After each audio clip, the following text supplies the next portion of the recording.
Tülay'dan Örgüler YouTube kanalıma hoş geldiniz. Bugün bu güzel modelin anlatımını çalışacağız. Şöyle yapılışını beraber çalışalım. Modelin tersi düzü yok.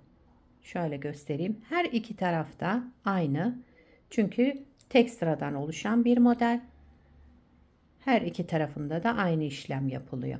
İlmek sayısına gelince 2 ve 2'nin katları yani çift sayıda olması gerekiyor.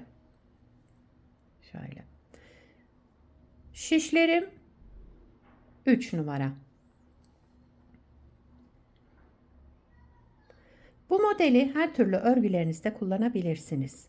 Her iki tarafı da kullanılacak örgülerinizde.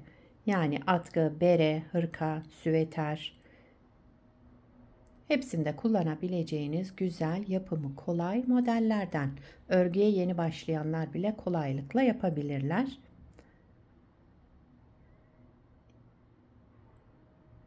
Dilerseniz yapım aşamalarına geçelim. Evet, şöyle lastiğimi hazırladım. Bir ters, bir düz lastik uyguladım. Bunun üzerine modelimizi kuracağız.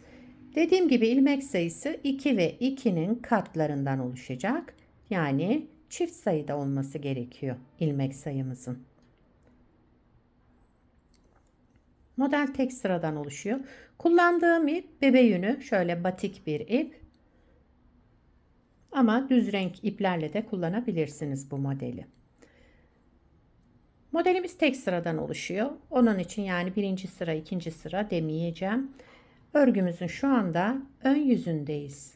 Örgünün tersi düzü de yok. Aynı şekilde yapılıyor. Kenar ilmeğinden sonra şöyle 2 ilmek üzerinden çalışıyorum. Birinci ilmeğimi düz ördüm. Şişimden çıkarmadan bir sonrakini de alarak tekrar ikisini bir toplayarak düz ördüm ve şişimden çıkardım. Yani yine 2 ilmekten 2 ilmek çıkarmış olduk burada. Tekrar ediyorum. Bir ilmek düz ördüm. Şişimden çıkarmadım. Bunu ve bir sonrakini de alarak ikisini bir toplayarak düz ördüm. Bir ilmek düz, bir sonrakini de alarak tekrar ikisini bir şu şekilde şöyle önce bir ilmeği düz örüyorum. Şişimden çıkarmadan bir sonrakini de alarak ikisini bir tekrar düz örelim. Şöyle yavaş yavaş yapıyorum.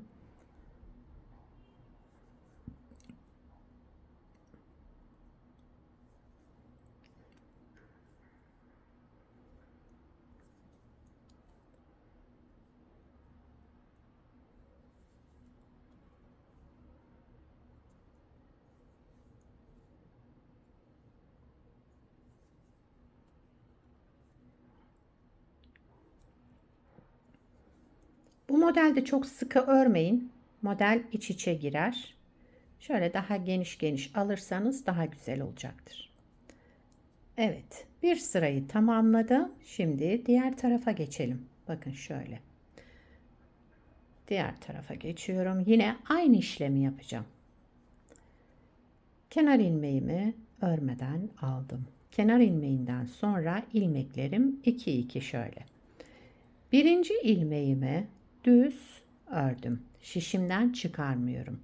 Tekrar bu ilmeğim ve bir sonraki ilmeği de ikisini bir alarak düz ördüm. Yine 2 ilmekten 2 ilmek çıkarmış olduk burada.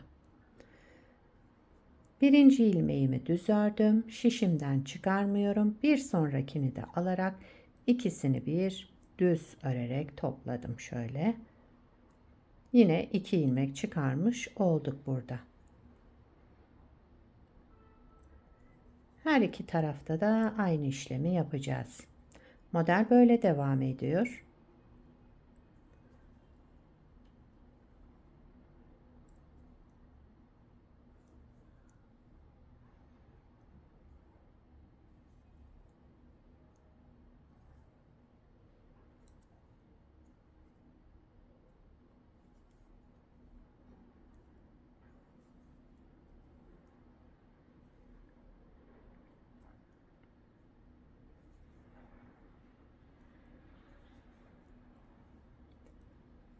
Evet, kenar ilmeğimi de düz ördüm. modeli 2 kez kurduk. Yani 2 sıra yapmış olduk. Bakın şöyle yavaş yavaş kendini gösteriyor. Kabarık kabarık görünecek. İsterseniz bir sıra daha yapalım. Kenar ilmeğimi örmeden aldım. İlmeklerim zaten ikili ikili gruplar halinde. Bunun birincisini düz ördüm. Şişimden çıkarmıyorum. Bir sonrakini de alarak tekrar düz ördüm ve 2 ilmekten 2 ilmek çıkarmış oldum burada.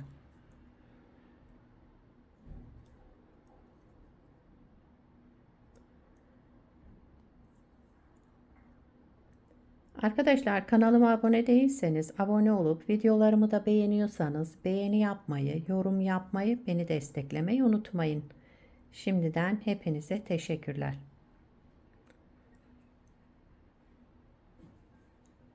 Evet, şöyle sıradaki ilmeğimi düz ördüm. Şişimden çıkarmıyorum. Bunu ve bir sonrakini de alarak tekrar düz örüyorum.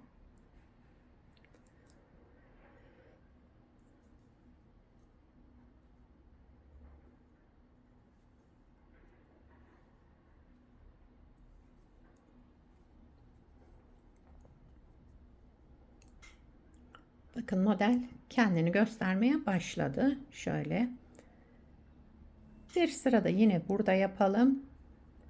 Şöyle anlatmıyorum. Sadece elimi takip edebilirsiniz.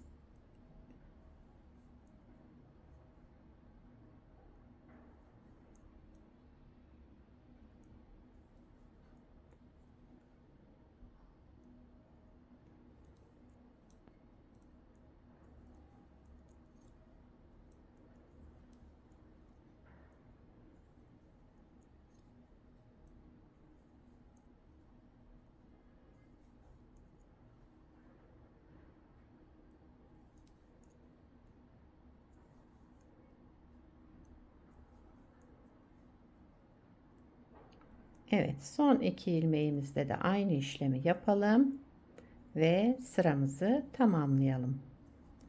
Kenar ilmeklerimi ben düz örüyorum. Şöyle yavaş yavaş oluştu modelimiz. Şunu tekrar göstereyim. Burada lastiksiz çalışmıştım. Lastik yapmadım.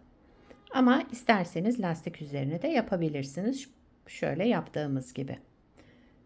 Haroşa lastik üzerine de çalışabilirsiniz. Böyle düzde kullanabilirsiniz. Bir ters bir düz lastikte kullanabilirsiniz. Yapacağınız örgüye göre lastiklerinizi tercih edersiniz. Evet, gördüğünüz gibi her iki tarafı da aynı olan tek sıradan oluşan güzel modellerden.